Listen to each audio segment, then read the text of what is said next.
y'all, Mary Kennedy here from Kennedy Fam 5 and Algebra Student. Okay, for this one we're doing a perpendicular to this line, and it's going to be through that point. And we're going to do a parallel to this line through this point. So through a point not on the line. So the first thing you want to do is, this is just a perpendicular. It's not going to be a perpendicular bisector, because the point, you can see the bisector, if it runs through this way, that would create a small segment here and a big one here. So we're not trying to bisect it.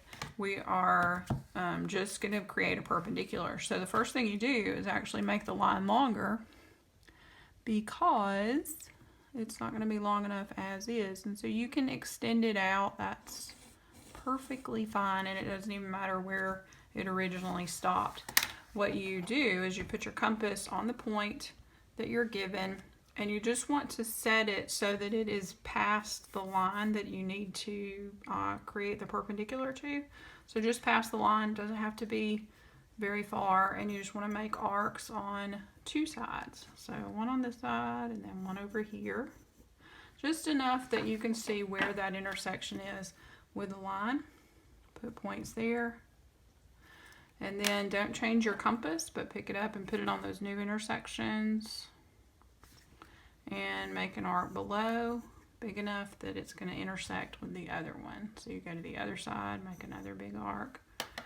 And where those intersect, put a point and connect your original point to that one with a straight edge. And really should go through the point. Okay. And so what you've created is a perpendicular to the original line that goes through that point that you were given. All right, let's do another one. This time it's going to be parallel to this line.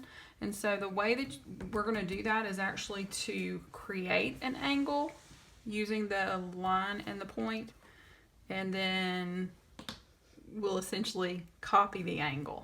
So it's going to look familiar to copying the angle that we did a minute ago. So the first step is to get your ruler, your straight edge, and you're just going to create an angle that goes through this point and intersects the line. And you want to make this pretty long, so you know, much farther than that point. Let's call it point T. All right. So that creates a vertex here. So notice you have an angle here, an acute angle. It doesn't have to be acute for this to work, but acute angles tend to be the easier angles. So you're going to set your compass on that vertex of the angle, and you want to make the angle, the compass, you want to set it smaller so it doesn't go past the point that you're using. So I'm going to set it here.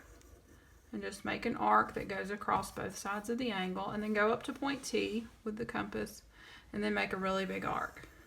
Bigger than you think it probably should have to be. It needs to cross this line, and it needs to come down pretty far. Okay, so now you've got several points of intersection, and you're going to use all of them to finish the construction. So set your compass from here to here, just like earlier when we were copying the angle. So for the opening of this original angle, you're setting your compass there, and then you pick your compass up and you go to the very top of the construction, to the highest intersection that you have. Put your compass there and make an arc across this other arc.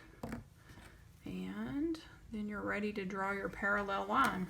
Connect that point T, the original point, to the point that you just made. And generally you should see that these are parallel.